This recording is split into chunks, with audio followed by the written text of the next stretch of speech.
Nigerian Senate today has confirmed Professor Joash Amupitan, a professor of law, as the new INEC chairman to succeed Professor Mahmood Yakubu.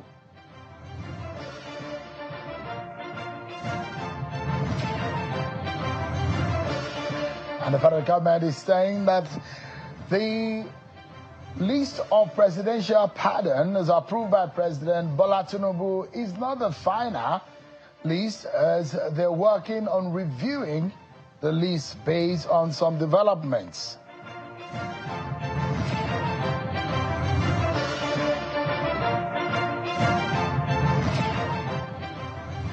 Hello everyone, welcome to the program.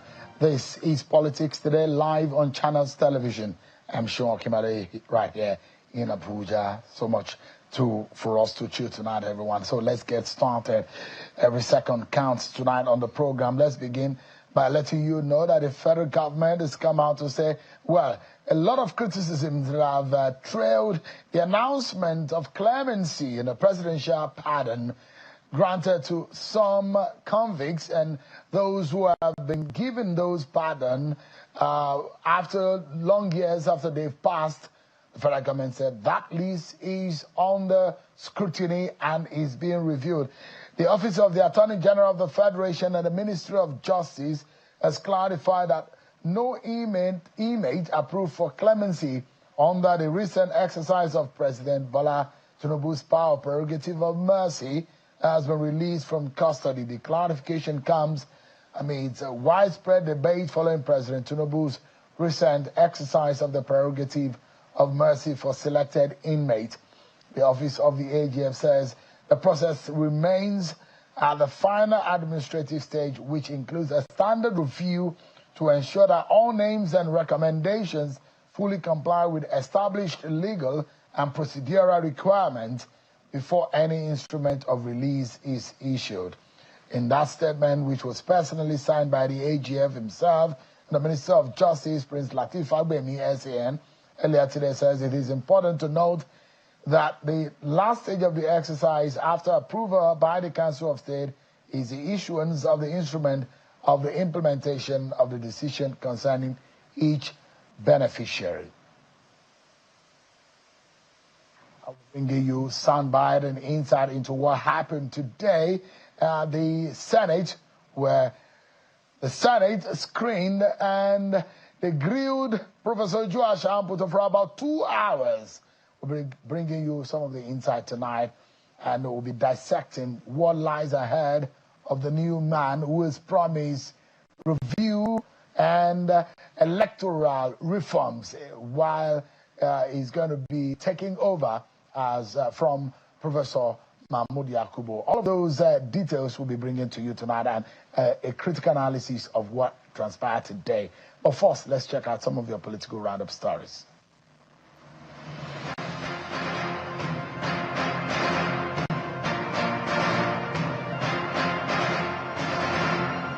The Special Advisor on Policy Communication to President Bola Tinubu, Daniel Bwala, has stated the administration's determination to ensure that the benefits of its policy and economic reforms must resonate in the daily lives of Nigerians.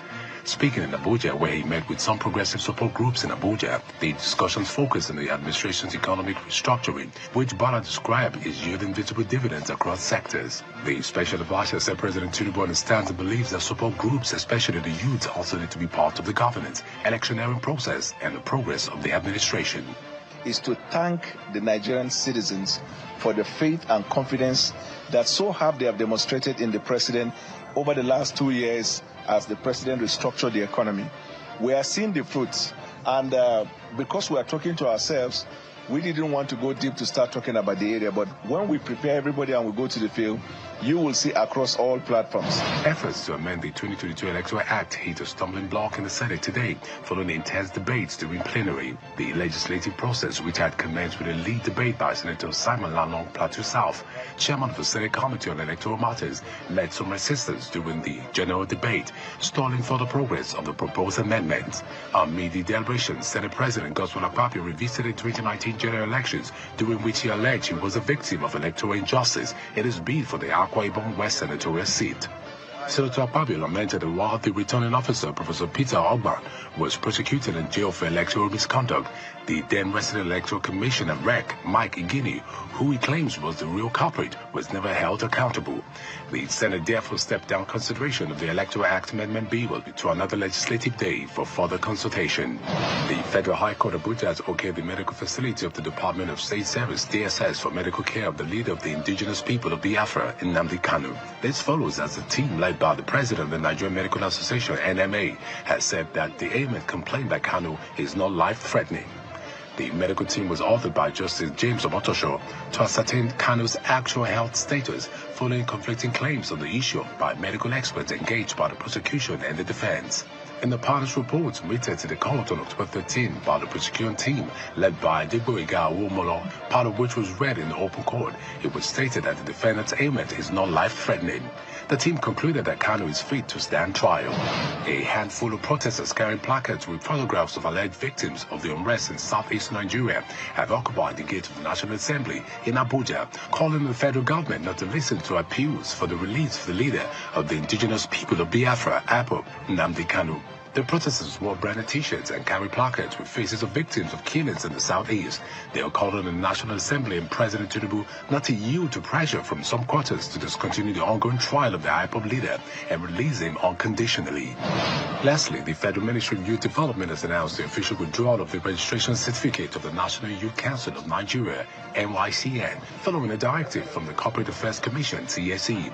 The revocation, communicated in a letter from the CSE dated October 6, 2025, was issued under Section 8, Subsection 1C and Section 8, Subsection 1D of the Companies and Allied Matters Act, CAMA 2020. According to the Commission, the decision follows an extensive investigation into the Council's activities, revealing persistent leadership crises that have plagued the organization for over 18 years. Security agencies, youth organizations, and the general public are duly advised to disregard any acclaimed leadership arising from any purported congresses,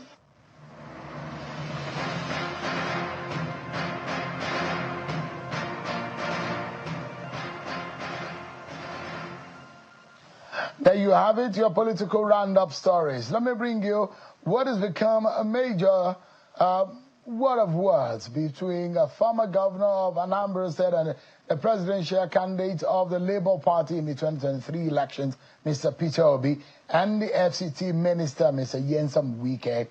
Mr. Peter Obi had criticized the governance in the FCT and the state of education and education infrastructure in the state, in the FCT. Let me remind you of what Mr. Peter Obi said. This was yesterday, but that has been getting reaction from the FCT minister. But first, this is what triggered the reaction from the FCT minister. Take a listen to Mr. Peter Obi. This was from yesterday. From time to time, he will tell me, if you see the condition I saw in this, if you see there's even places we can't go because we can't even drive to the place. You went in here with us. The classrooms. One is that in the entire school, there's no teacher's desk.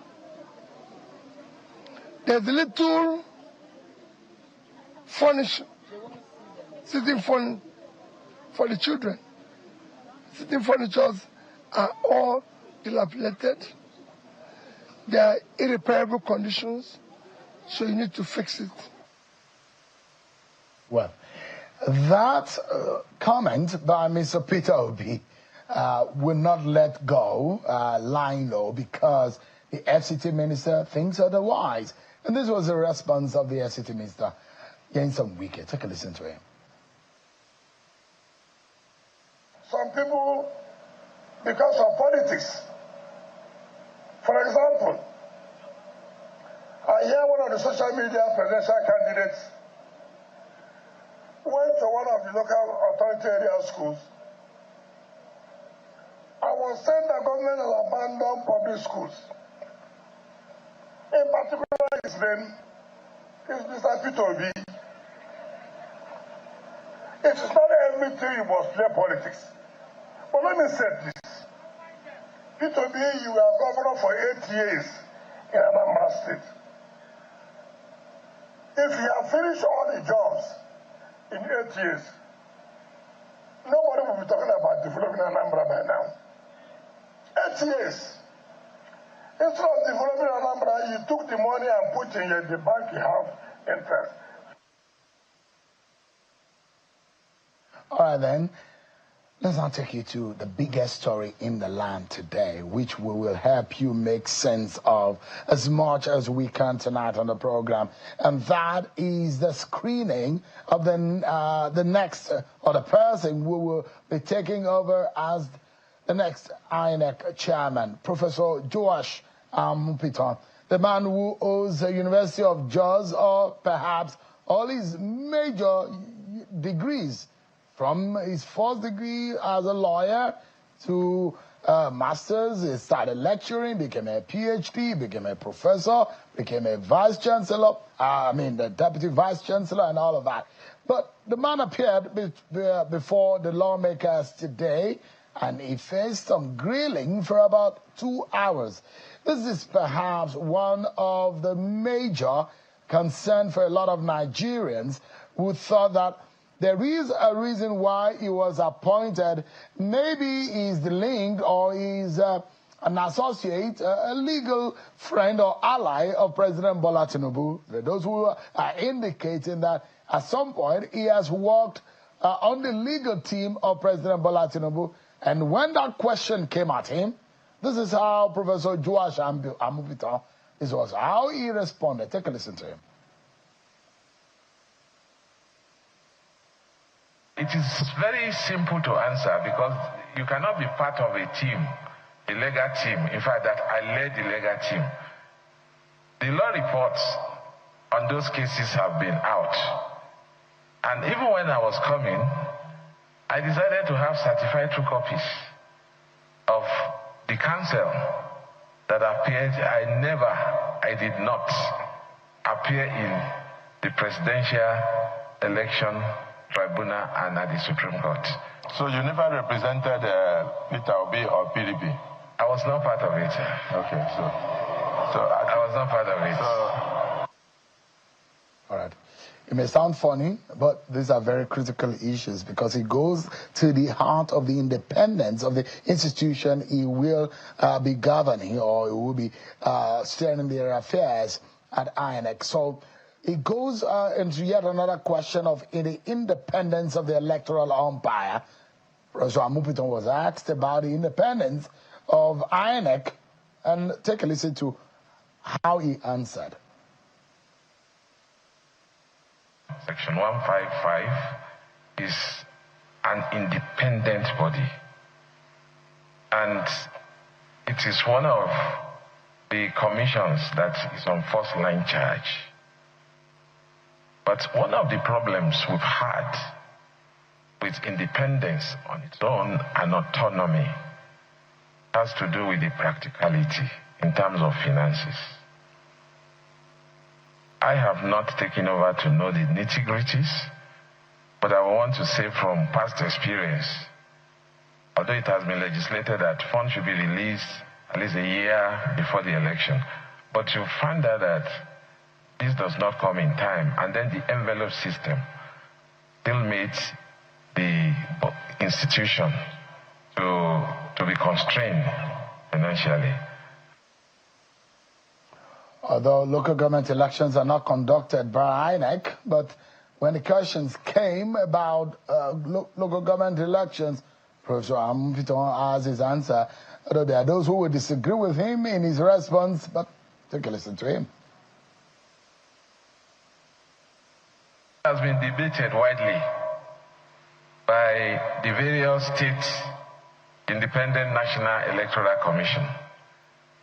And the view of most people is that that power should be transferred to INEC because of what has happened or is happening to the election into the various area councils in Abuja. Of course, there are overlap provisions that those states must use the voters' register compiled by INEC. But one of the concerns is that, is it not going to add another burden on INEC Because if you are going to conduct election into 774 local government, apart from what we already have now, until we get there to look at the logistics and the infrastructure of doing that. That's Professor Josh Amupitan responding to questions. That's just some of the sound bites that we could bring to you tonight. There's just so much, about 2 hours long. But you need to be in on some of the major aspects of what is said. On some past programs, we've told you who Professor Josh Amupitan is, his record, his profile, his history. We've also told you, yes, of course, you know, just a bit of, because from now on, you will see more of him. But yeah, this is the man from Kogi State, the very first to have been appointed so from that state, and Kogi State in the North Central, just 2 years shy of being a 60-year-old. Got his first degree from University of Jos, was called to bar in 1988, and his LLM in University of Jos is a PhD. You can simply say this man is a Unijos product, true and true. He, in fact, became a Deputy Vice Chancellor Administration of University of Jos, rose to the very highest level. But there's so much more that this man will be facing in the next couple of days.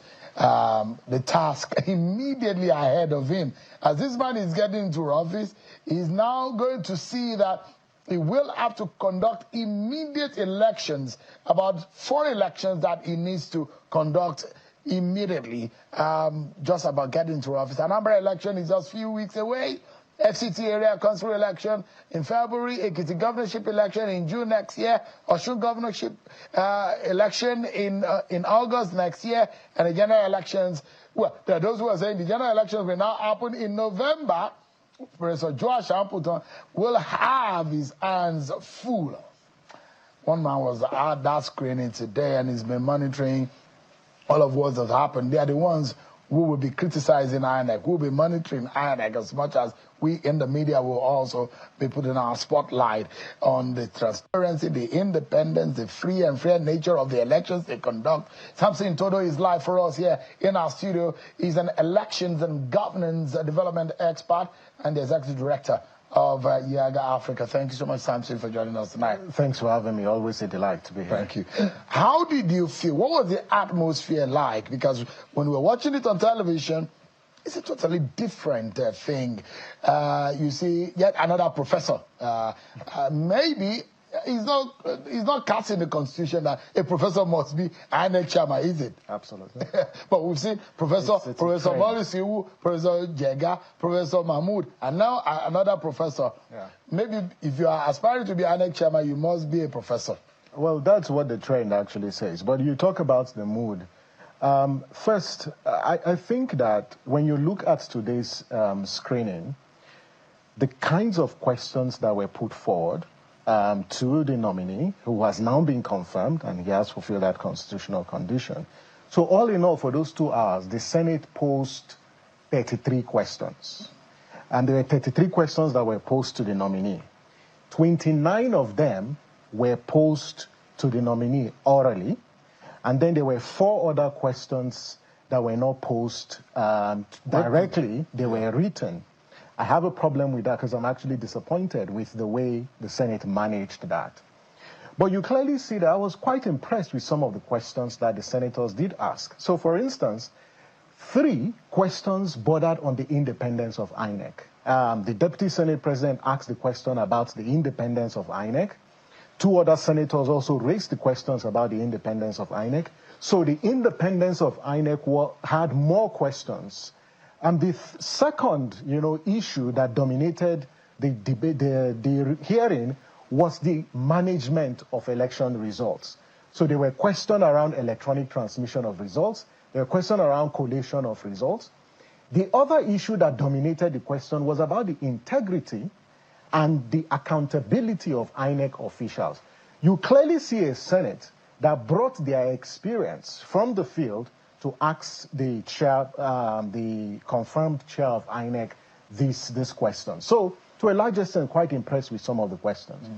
When you look at also the way the process was managed, I thought that it started very well up to the end when one of the senators, you know, who was supposed to ask a question, move a motion that the nominee, you know, be asked to take a bow. And that was what caused the sort of debate, right? Because Senator Victor Ume wanted to ask his question. And he wanted to ask a very, very brilliant question about the judiciary and how INEC, you know, responds to it. I thought that that process, because given that this was a hearing, the Senate president would have given the other senators the opportunity to ask their questions directly. What the Senate and Nigeria actually lost the opportunity was that here was an expert on election law, a renowned scholar before you. We lost the opportunity to hear him speak to the nation about some of those questions related to electoral justice, because he's got the expertise. So we lost that opportunity. And he wrote a very big book on evidence, law of evidence. Exactly. We lost the opportunity. Why on the altar of politics? Because I thought that the last segment of the screening was really politicized. They would have gone ahead, given the other senators the opportunity to pose these questions so that the nominee can respond. Because what he showed today was that in terms of his pedigree and capacity, it's not in doubt. He's also showed that, you know, in terms of his integrity, that is not in doubt. And he answered those questions brilliantly well. The bigger question is the task that actually lie ahead. When you think about INEC's independence, I think one of the things that we'll be watching to see is some of the things that the chairman said. He said, one, he's going to conduct an audit. And we have said that it should be an audit of the BVAS and the IREF. So when we think about INEC independence, it's not just the financial independence. There are a few things. And the question for the chair is, one, how will INEC under his leadership do these four things? One, how would you resist the pressure from politicians incurring on INEC and putting pressure on INEC to patronize their companies or recommended companies to serve as vendors for INEC? That is another domain where INEC needs to assert its independence. How you resist the pressure from politicians is one. The second is that internally, some of the questions the senators asked today, quite impressive, was about the conduct of INEC officials. How do you sanction those INEC officials? And the bigger question is, when you think about INEC independence, how would you ensure there are no sacred cows in INEC? That if any official of INEC undermines the integrity of the commission, they are sanctioned based on the provisions, you know, of the law, because there are certain complicit, you know, INEC officials that are molds for politicians, and we know that. How you enforce and sanction those officials is another domain of independence. The other thing that came out from today's hearing, I could see senators actually say that the agenda and what they want to see is that the right winner in an election, you know, is declared. And when you think about INEC's independence, will INEC under his leadership declare results based on the outcome and they're not deferring to any external influence whatsoever? These are the issues. So when you talk about INEC's independence, it goes beyond financial autonomy. It's also the operational independence. And I love what the chair said, that the Constitution says that the commission is independent and they're going to rely on the provisions of the Constitution. So only time will tell, but we're going to have to keep watch over this INEC to see that some of the comments and the promises that the chair has made, that he fulfills them. Now, there are those who say, and on this program, there is a guest of mine who said, this is perhaps one of the best decisions that President Bola Tinubu has made in terms of nomination or appointment. Do you think so too? Well, this, I wouldn't say, because it's relative. The question is, when you look at the criteria that citizens set, does the chairman meet those criteria? The first one was a question about non-partisanship. To the best of our knowledge, there is no evidence anywhere that this individual, you know, has been a member of a political party or aligns with any particular political belief. And the question was about whether as a lawyer, he has served and he pointedly, you know, responded to that. But even the dynamic in today's hearing, you can clearly see that he doesn't, to a large extent, pander or even is known to any particular political formation. So to a large extent, you can say he's apolitical prior to now. And our prayer and our hope is that he would maintain that particular stance. The second was about impeccable integrity. That's what unquestionable integrity. That's what the Constitution says. To the best of our knowledge, there hasn't been any petition, written, questioning, his integrity. So to a large extent, you can say that this individual and the nominee does have, the moral and perhaps the integrity to hold this office. The third one was whether he's got an experience in election or in a related field. I think it goes without saying that based on his credentials, he has, the capacity. Does he have, the mental stamina, the mental ability? It is clear from today that he does that. And the last point is about the courage. From the way he responded to these questions today, you clearly see that, he can. Yeah. But, this is a screening. When he gets into office, his true character he's going to face a major test. Yeah. The first major test is the Anambra election, which he just has a few weeks away. He just has less than a month. Exactly. And I know that I haven't been confirmed today, even though he still needs to be sworn in. I guess he's already putting plans in place to ensure that there are already plans in INEC. He needs to spend time. And some of the comments he made that when he gets to the commission, he will sit down, listen to all the plans that are in place. So you would say, I think the president, to a large extent, appointed someone that meets those set criteria. Jokingly, off the camera, I was having a conversation with someone who says he knows Professor Amupitan very well. Yeah, gentleman. But the person said, but that man is very stubborn. But I mean, jokes apart, stubborn would be very good, especially when you need someone who is resolute and who can stand against any form of manipulation from politicians, because they will come after him to manipulate him, to offer him money, to dissuade him, to assuade him, whatever way they will come after him. But one thing that I want Nigerians to disabuse their mind of, you think President Jega is a perfect man. And I'll tell you the truth. Jonathan lost the last election conducted by Professor Jega. And you remember on the day of the collation, a former minister came forward, Orubebe, and was agitated. That same drama happened the last time around. Yeah. And there are those who say Professor Jega did a fantastic job. There are a lot of phenomenal effort made. You cannot underrate his effort. You see Mahmoud as a bad man because you are not satisfied with what he did. There was a drama that played out in a Orubebe drama. There was a Dino Melaye drama also which played out on the collation day. Because an incumbent lost an election, a lot of people thought the election was free and fair. Well, if that is how you describe, don't forget, under President Jega, the elections conducted where we had to postpone election on election day. Similar problem was envisaged or seen during Professor Mahmoud. Where am I going to, Samsung? You see, these men are the aim of affairs. They sit in one place. They see one thing at a time. Yeah. The real people that need to be judged in INEC are not the man or the men that got sworn into office. They are the people we don't know their names, that we don't see. I'm afraid Professor Amupitan, who has ticked all the boxes, has probably put his integrity, his profile, his energy, his everything on the altar and the sacrificing it on the altar of criticism and Nigerian scrutiny. Yeah. That is a dangerous one, isn't it? And you need to be able to stake it out. But the fact remains that the man who can spoil his work is not even known by anybody. That is a danger, isn't it? I think there was something that very instructive that Professor Amupitan said during the screening. He said that if confirmed, the position he holds is a position of trust. And he's going to take that message, to INEC. And I agree with him. But the reality is that having worked on elections for 2 decades in Nigeria, he's going to need more than that in the engagement with the INEC officials. And that's why the senators were asking the question about how do you hold complicit INEC officials, to account? It's going to get there because you have to ensure that, one, The collation officers, those who will be managing the collation, some of them are academics.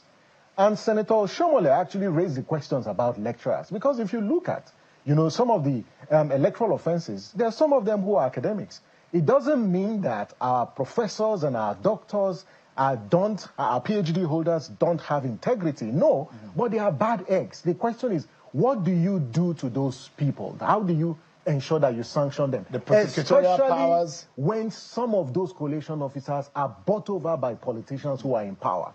That is where you have to assert your independence. That beyond, blacklisting them, they should face the full wrath of the law. Yeah. Like the professor in Akwa Ibom is facing the full wrath of the law. So it's going to go beyond that. What Nigerians will be watching on civil society is, in fact, the chairman talked about whistleblowing. And we were very excited that, yes, if there's going to be a whistleblowing policy in INEC, that would help a great deal.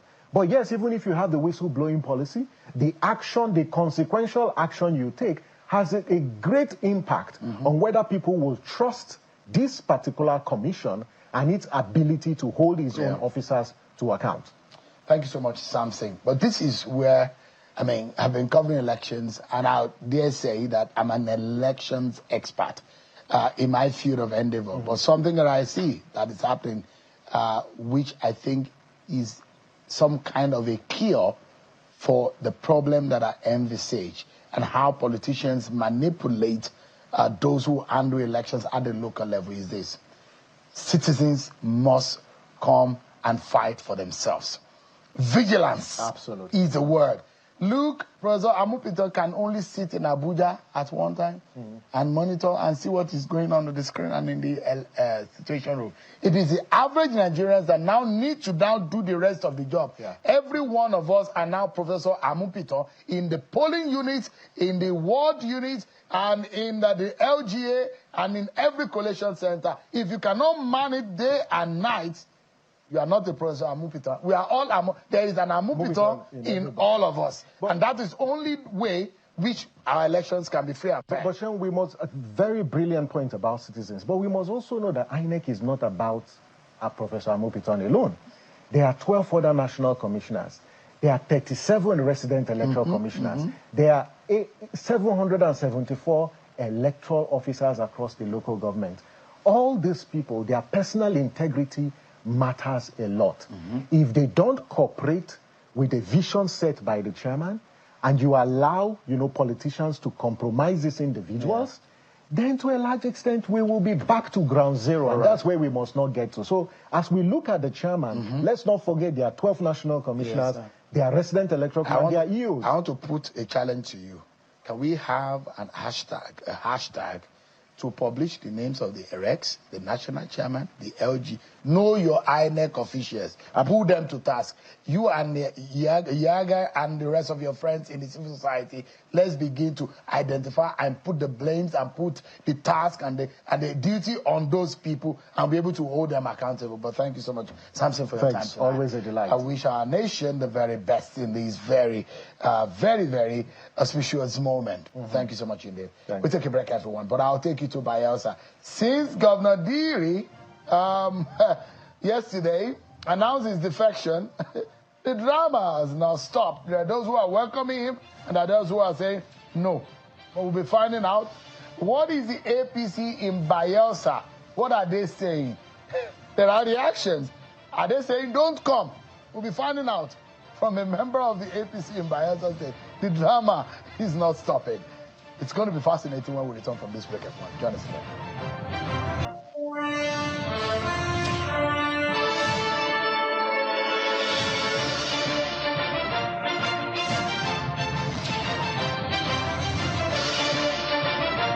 For staying with us.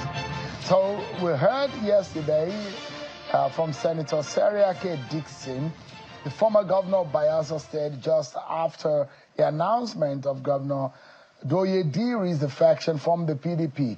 Well, of course, he's not announced his destination. Senator Seriake Dixon has criticized Senator Doye's movement, Doye Diri's movement out of the party. He says, look, if anyone thinks that a party is not in shape, and is a governor should be blamed for it because they are supposed to be the ones responsible for helping to rebuild the party. But we're getting some reaction as people in the PDP are not happy with that decision. Under 24 hours, 2 governors of the PDP have exited the party. But we're now hearing from other party other than Senator Seriake Dixon, and reactions have trailed that resignation, and top officials from the opposition People's Democratic Party talking about it. Now, some members of the APC in the state, including the Ministry of State for Petroleum Resources, Oil, Senator INEC Wike-Obi, and the former governor-elect, Mr. David Lyon, Senator Degi Erenienyo, and some other members of the APC are welcoming the governor's resignation, describing it as a bold, patriotic, and strategic step towards Bayelsa's greater integration with federal development effort. Senator Wike-Obi has commended Governor Diri for jumping out of what he described as a sinking ship in the interest of Bayelsa State, saying that the decision demonstrates maturity, foresight, and a clear understanding of the times. Well, let's get to hear from one of the leaders of the APC in Bayelsa State, a former member of the House of Representatives, Honorable Israel Tony Goji, is live for us in our Lagos studio. Thank you so much indeed for joining us tonight on the program. Thank you, Sharon, for having me today. I'm glad to be here to speak to you. Well, Governor Diri did not mention his destination, but there seems to be singing, dancing, drumming, and festivity in the camp of the APC. You don't even know whether he's going to the ADC or to the Labour Party or to APGA. You people have started dancing and welcoming him. Why are you optimistic that the man might eventually land in your camp? Well, speculations have been on for a very long time now, and after his resignation from the PDP yesterday, we believe, as members of APC, that the APC will be his final destination, because that is the only party that is stable in the country as of today. As you know, the PDP is almost gone. And the coalition, the ADC, is still wobbling. And nobody knows when that party will be stable to go in for the next election. So, as members of the APC, we believe that his destination will surely be the APC, because that is the only stable party in the country that will win the next election and will bring the dividends of democracy to Nigerians. What makes you think so? Because, well, there are those who will say the handwriting is already on the wall. But what makes Governor Diri's leaving the PDP, if he decides to go to the APC, what makes it a benefit or an advantage for the APC? Well, every state in Nigeria would like to align with the national government. And Bayelsa can never be an exception. So I believe, and I know for sure, that Dr. Diri's coming to APC will make Bayelsa better and greater. I mean, I'm worried that this is the same man that the APC has criticized as clueless, as not lacking in capacity, as not fit to be governor. You people ran a campaign against him. All of a sudden, he's the best man in the world. I mean, excuse me. I mean, you people deceiving Nigerians, or what? What do you? How do you think Nigerians will see you? Your party has said this is not the right person to become a governor of Bayelsa State. You ran the campaign against him. You said that he's not fit for that office. He shouldn't get re-election. Now, because the man is jumping ship and is coming out of his party, you think that he's going to come into your fold, and now all of a sudden is the best thing that's happened after toast bread. Shehu, I think you are very wrong by saying that, because it's not every member of the APC that said Diri was a misfit. As a matter of fact, I can tell you categorically that I myself Honorable Israel Soningoli, a founding member of the APC, voted for Doiri because of his competence and his qualities of leadership. I believe that in the last election, the candidate that the APC fielded was a misfit.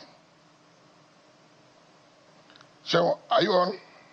About Timipre Silva. Yes. So majority of the APC... Because that is the man that a lot of people think is the leader of the APC in Bayelsa State. So you are one of those who worked against him. He said it, that he had fifth columnists in his party, and that some of his party members who worked against... So you were one of those who led in working against him. We didn't work against him. We worked for the progress of Bayelsa State. Please, against the interests of your party. Look, the man that flew the flag of your party... Look, you cannot... You work against him. You cannot be a misfit and expect every member of the party to support your parochial ideas. It's not possible. The interest of the state comes first. Let me give you an instance. Look at Minister Wike. He was a member of PDP in Rivers State. But because of the better interests of Nigerians, he opted to vote for Tinubu. I mean, that is service to your nation. And that was exactly what we did in Bayelsa State. All of us that voted for Governor Doyedri in the last election voted for the interest of the state, because we see a leader who is competent, who is capable, sincere, and ready to take the state to the next level.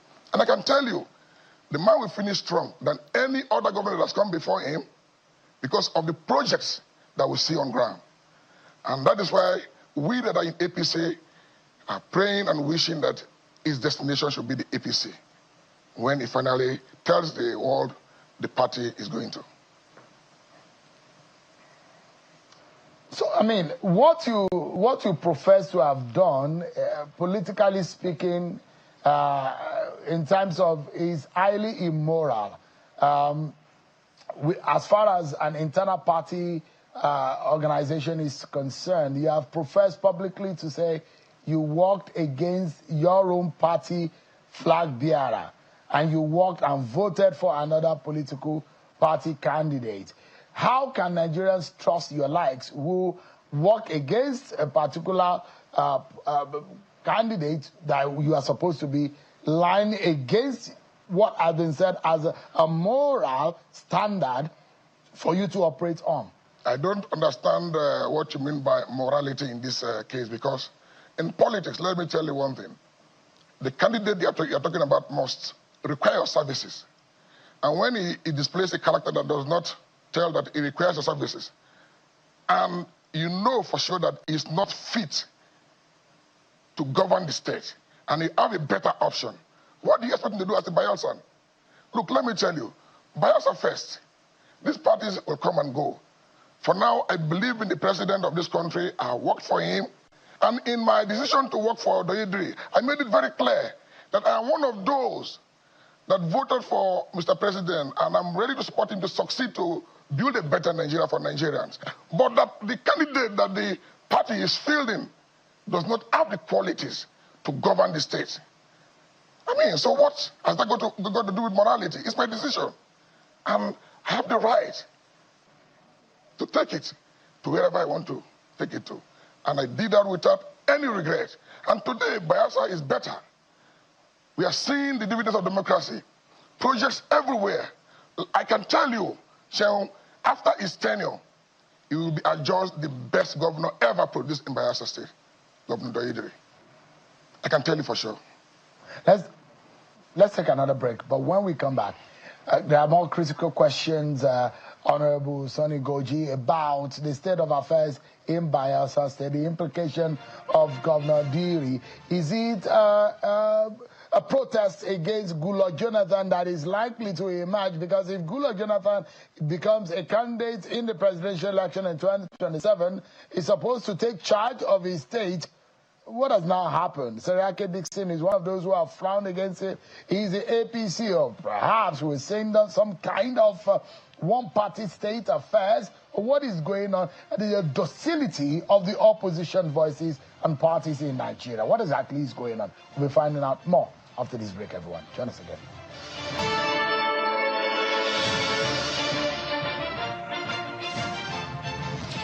Thank you so much, everyone, for staying with us on the program. Concluding moments now with Honorable Israel Sonny Goji, a former member of the House of Representatives, one of the leaders of Bayelsa APC. So, what implication do you think this has? He's a second-term governor, and there are those who will say, well, is there any threat to him, politically speaking, because he's not seeking re-election? There are those who will say, maybe this is in the for the 2027 elections and all of these politics. But what fundamentally, in your mind, do you think this defection of Governor Diri out of the PDP could bring to the APC? Well, as I said earlier, I think this is the best thing that the governor has done for the state. You rightly said that this is a second-term governor, and everybody should expect him to just lie low and allow the state to die with the PDP that is dying. But because of his selflessness, he's now moving the state to the center. By resigning from the party that is dying, waiting to pot with the APC, I strongly believe so. So everybody should commend him for that. Because if he were to be selfish, he wouldn't have taken this decision. But because of his selflessness, by not allowing Bayelsa to be in the place that is dying, he wants to take us to our destination, where everybody will be stable, everybody will be prosperous, and everybody will be politically viable in this country as a state. Where does this movement or this decision of Governor Diri, what implication do you think this could have on a possible ambition of former President Goodluck Jonathan being a Bayelsa man himself ahead of 2027? I think Goodluck would take this in good faith because he's a good man that wants the progress of the state. People have been speculating of him coming to contest for the next election, but I believe that can't happen because the odds are against him. He has not made any move after his exit from presidency to show that he's still a practical politician or an active politician in this country. So for people to just go to him and urge him to come and contest, I believe they're all political jobbers. And Goodluck is too wise to fall into the hands of jobbers, political jobbers in this country. So to me, Goodluck's coming to contest for president is not something that people should talk about, because I know for sure that he will not make that mistake of coming to try that. Because even in Bayelsa, it will be difficult for him, because he knows the political situation in Bayelsa State today. Everybody wants to align with the APC, because that is the only stable party in this country. PDP is dead. The ADC is wobbling. I don't know when they will be stable. So for Goodluck, I just believe that he will not contest the election, as speculated by political jobbers in this country. But there are those who say that, okay, and I'd like to know what you're thinking. What if tonight or tomorrow morning, Governor Diri says he's headed to SDP or Labour Party or ADC and not APC? Cheryl, I challenge you.